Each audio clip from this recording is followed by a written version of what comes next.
Sisilipin ni Pangulong Bongbong Marcos ang mga insertion o pagbabagong inilagay ng mga mambabatas sa 2025 national budget na wala po sa orihinal na proposed budget ng ehekutibo. Ayon pa sa Pangulo, hindi niya ibabalik ang budget sa Kongreso, taliwas sa mungkahi ng ilan. Saksi, si Ian Cruz. Sa gitna ng mga puna sa mga dinagdagan at binawasan ng alokasyon sa panukalang 2025 national budget, lumabas sa mga mungkahi na ibalik sa BICAM ang budget para maayos ang mga probisyon. Pero sabi ni Pangulong Bongbong Marcos, wala sa procedure yan. There is no procedure to return it to the BICAM. It's up to us now to look at the items and to see what are appropriate, what are relevant, and what are the priorities. Kasama sa sinisilip ng Pangulo at kanyang gabinete ang anyay insertions na ginawa ng mga mambabatas o yung wala sa orihinal na National Expenditure Program na proposed budget na isinumite ng ehekutibo. Talaga bang kailangan? Baka yung iba kailangan, hindi naman kailangan pwedeng i-defer. May mga napuna rin daw sila sa ilan sa project proposals. We are starting to see some project proposals that do not have the appropriate program of work, walang appropriate na documentation, hindi maliwanag kung saan pupunta ang pera. Kaya yun ang liliwanagin natin.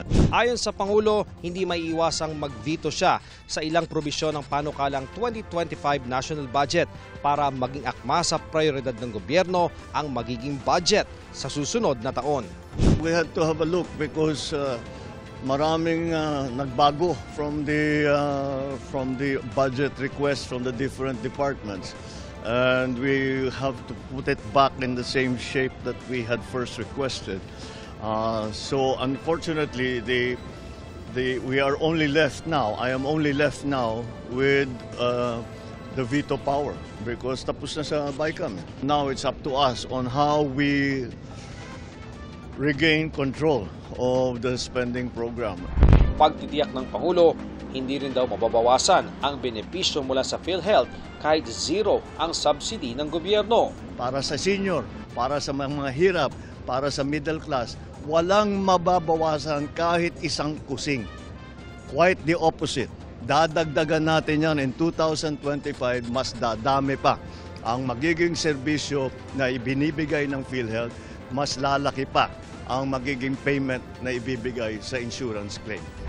Tingin din niya, kaya namang mapirmahan ang General Appropriations Bill o GAB bago matapos ang 2024.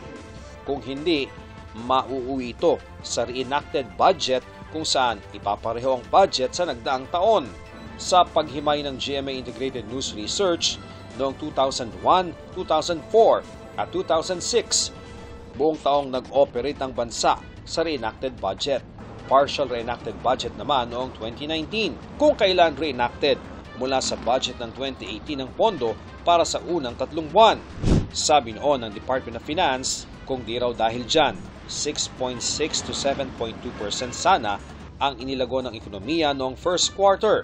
Mas mataas aktual na inilago nito na 5.6%. Kung naipasa raw sana ang budget sa tamang oras, nakinabang ang ekonomiya sa mas mataas sa paggastos ng gobyerno, halimbawa sa mga infrastructure project.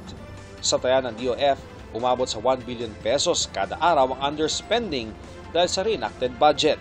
Partial reenacted budget din ang ginamit noong mga taong 2003, 2005, 2008 at 2009. Para sa GMA Integrated News, ako si Ian Cruz, ang inyong saksi.